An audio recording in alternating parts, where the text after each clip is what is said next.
Hey folks, Tech Director Dan Cook here, and I want to show you the beauty and simplicity and security of using Google Documents for sharing documents amongst a group of email addresses, and it can be any kind of email addresses. It does not have to be within the school domain. So what I've done to demonstrate this is I've created a group. Just as we have a board group email, you could also do this for a church group of like elders or deacons, or in this case, I've just created a testing group. And that's just a group email into which I throw other email addresses. So when you send it to that individual email, it actually goes to everybody in the group. Same way now as we send to the board, it goes to everybody in the board group. So for the purpose of this demonstration, I have set up, I've used our main account here, which is office@kcsa.org. That's one that I use as sort of a home base for groups and things like that so that it's separate from individuals within the school. So in the district office, I've created a folder that I'm going to share there. Let me find the right one over here. I'm going to go to the district office. And in the drive of the office, I have created a test folder for sharing. And this would be the same thing you would do if you're going to do a board folder. And I think actually there already is one that Connie shares. And within that folder, you put documents that you want to share. So I have a folder, and within the folder, there are two documents that I want everybody in the group to be able to see. And if you're going to do this for a scenario like a board meeting or a council meeting, you would probably do a folder for each meeting. So a folder for each month to group that, and then you would send out a link to that. So as I said, I've got a test folder for sharing in my main district office account here. All right. And I've told it that I want to share that with my testing group here. So I haven't added any other email addresses. I've just added the testing group there and told it to share it to that. And if I go back over here to my group setting, what I've done is I've set up the owner as that main one, and then I've shared it to myself in a school account. I've also shared it to myself in a personal account, which is a non-Gmail and non-kcsa.org email. And I've also shared it to myself in a Google Mail account. So I have a school account, Gmail account, and a plain old my own domain account. So those are pretty good scenarios of the type of emails that you're going to run into. So all of them are within the testing group, and I've shared that there, and I'm going to show you what happens. So this is under my personal account here, cooks.net. I've got a test folder for sharing. I've logged into that, and you would send out an email, hey, here's the documents for this month, and I can open it up and take a look at that document.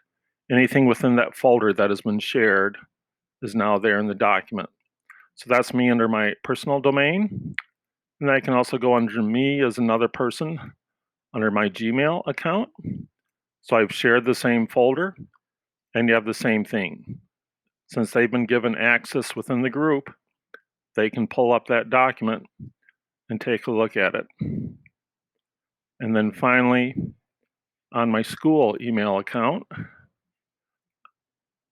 I'm going to look at ones that have been shared with me. Here's that test folder. And again, I've got access to the documents that have been put into that folder. And there we go. Now the question arises, of course, what do you do when people come and go and you want to remove that access from that? So I'm going to go ahead and do that. I'm going to go to my personal email here, and I'm going to say, okay, I had these 4 people in the group. What if I pull this person out of that group? I'm going to remove him, and I'll refresh here. So I'm just down to 3 members, and this is what would happen if you removed a board member or a council member.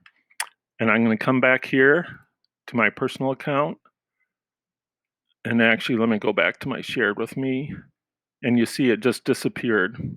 It's not actually there. So as soon as you remove that, as soon as I pull that name out of the group, it's no longer shared with me, and I can't even go there and get it.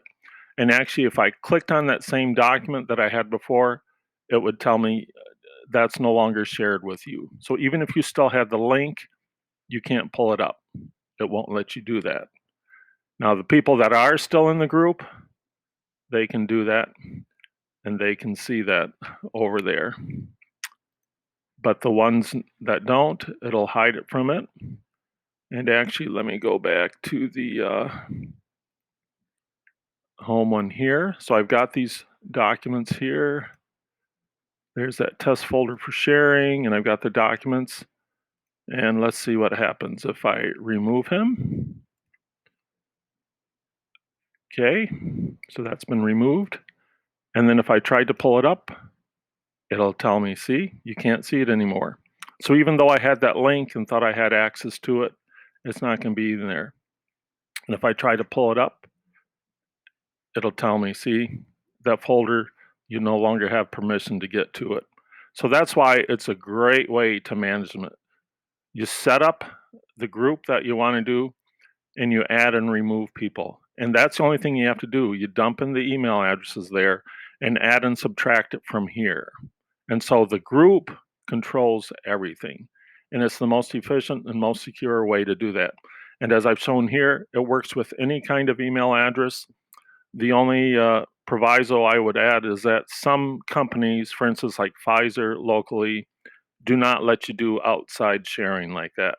So if people run into an issue with that, I would really encourage them to get a personal Gmail. But you can work with Yahoo, MSN Mail, anything like that. They will usually work within the Google Drive like that. And you can control all the security here, and it's a great way to do that.